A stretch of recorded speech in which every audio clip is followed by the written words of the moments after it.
আসসালামু আলাইকুম। Test of অন্তুতে আপনাকে স্বাগতম। আমি অন্তু আজকে আপনাদের করে দেখাবো কিভাবে গন্ধ ছাড়া খুব সহজে ভুড়ি রান্না করা যায়। চলেন ভিডিওটি শুরু করি। আমি প্রথমে একটা পাত্র নিয়েছি, পাত্রের মধ্যে কিছুটা পানি দিয়ে দিলাম, তারপর এর মধ্যে দিয়ে দিলাম 1 চা চামচ পরিমাণ হলুদের গুঁড়া, তারপর আগে থেকে পরিষ্কার করা ভুড়িগুলো একে একে দিয়ে দিলাম। এরপর চলে যাব অন্য প্রসেসিংয়ে। আমি আজকে পাটায় বাটা মশলা দিয়ে ভুড়িটা রান্না করব। আপনি যে কোনো কিছুই পাটায় বাটা মশলা দিয়ে রান্না করলে এর টেস্টটা একটু অন্যরকম আসে। আবার ব্লেন্ডারও করতে পারেন, তবে আমার কাছে সময় ছিল বিধায় আমি পাটায় বাটা মশলা দিয়ে আজকে রান্না করব। আজকে আমি ভুড়িটা একদম সহজ উপায়ে রান্না করে আপনাদেরকে দেখাবো।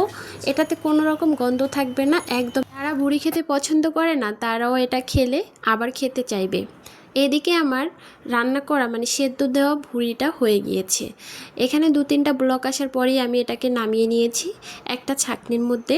দেখেন, তারপর ঠান্ডা পানি দিয়ে ভালোভাবে হাত দিয়ে ধুয়ে নিব।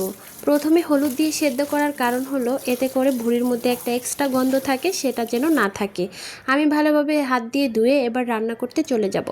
আমি প্রথমে তেল দিয়ে দিয়েছি, এর মধ্যে দিব গরম মশলা, এলাচ, দারুচিনি, তেজপাতা দিয়ে তেলের মধ্যে একটু ভেজে নিব, এতে করে তেলের মধ্যে একটা ভালো ঘ্রাণ আসবে। তারপর পেঁয়াজ দিয়ে দিলাম, পেঁয়াজ দিয়ে আরেকটু ভালোভাবে ভেজে নিব। দেখেন আমি এইভাবে নেড়ে নেড়ে ভেজে নিচ্ছি।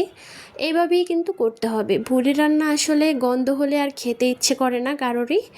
এরপর দিয়ে দিব আদা বাটা, তারপর যে বাটা মশলাগুলো ছিল আমি সেগুলোকে আস্তে আস্তে দিয়ে দিব। আদা রসুন বাটাটা দিয়ে আরেকটু ভেজে নিব, তারপর এর মধ্যে শুকনো উপকরণগুলো আস্তে আস্তে দিব।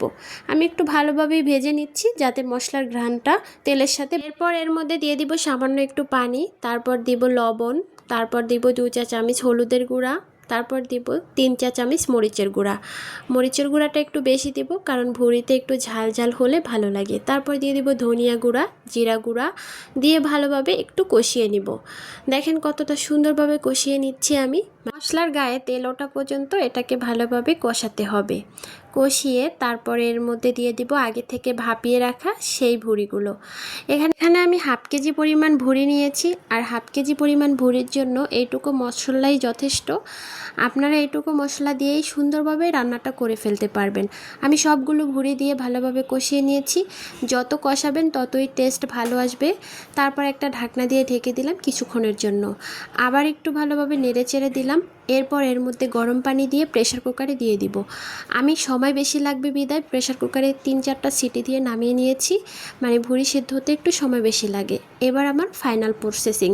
চলেন প্রেশার কুকার থেকে নামিয়ে আমি এর মধ্যে একটা আলাদা কড়াইতে রসুন কুচি আর শুকনো মরিচ কুচি দিয়ে তেলের মধ্যে একটু ভেজে নিলাম। এরপর এর মধ্যে ভুড়িগুলো আস্তে আস্তে দিয়ে দিলাম, দিয়ে এটাকে ভাজা ভাজা করে ফেলবো।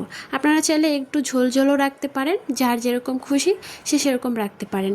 আপনাদের কাছে ভিডিওটি কেমন লেগেছে সেটা অবশ্যই কমেন্টে জানাবেন। আর এরকম সহজ ভিডিও পেতে হলে আমার চ্যানেলটাকে সাবস্ক্রাইব করে পাশে থাকেন।